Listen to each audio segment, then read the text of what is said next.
ছোট্ট একটা মেসেজ একটা দেশের ভাগ্য বদলে দিতে পারে, একটা লাইন মুছে দিতে পারে কোটি ডলারের বিনিয়োগ। 2022 সালে বাংলাদেশের বেশ কিছু নাগরিকের ওপর নিষেধাজ্ঞা আরোপ করে আমেরিকা। একই সাথে আমেরিকার নাগরিকদের বাংলাদেশে যাওয়ার ওপর সতর্ক সংকেত দেয়। সেই থেকে শুরু বাংলাদেশে আমেরিকান বিনিয়োগ কমে যায়, অর্থনীতিতে ধস নামা শুরু হয়। আর 2024 সালে এই সতর্ক সংকেত একেবারে সর্বোচ্চ লেভেলে ওঠে।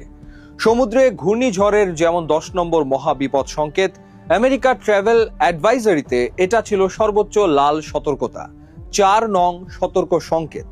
এরপর অন্তর্বর্তী সরকার এলে পরিস্থিতি কিছুটা ঠান্ডা হলে ওয়াশিংটন এক ধাপ নামিয়ে 3 নম্বরে আনে।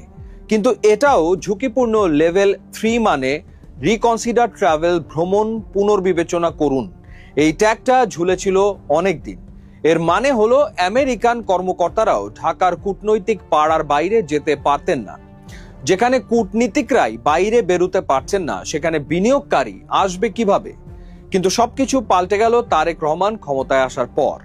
30 জুলাই 2026 আমেরিকা বাংলাদেশকে তালিকায় 2 নম্বরে নিয়ে আসে।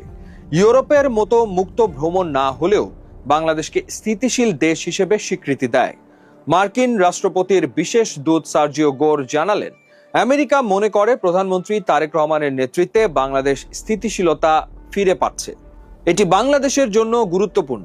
আমেরিকান বিনিয়োগকারীদের পাশাপাশি অন্য দেশের বিনিয়োগকারীদের জন্য এটি একটি গুরুত্বপূর্ণ মেসেজ। তবে এখনো বাংলাদেশ একদম ভয়মুক্ত দেশে পরিণত হয়নি, এখনো ঝুঁকি আছে।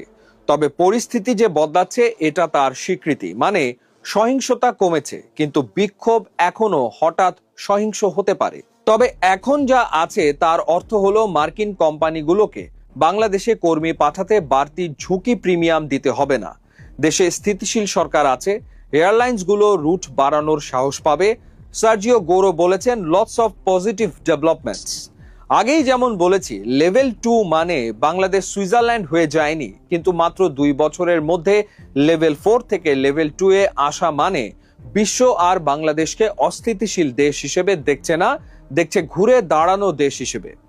2024 আমেরিকা যেখানে সবাইকে বলেছে বাংলাদেশে যেও না, 2026 সেই দেশ সম্পর্কেই আমেরিকা বলছে যাও, তবে চোখ খোলা রাখো। এটাই ওয়াশিংটনের চোখে নতুন বাংলাদেশের শুরু।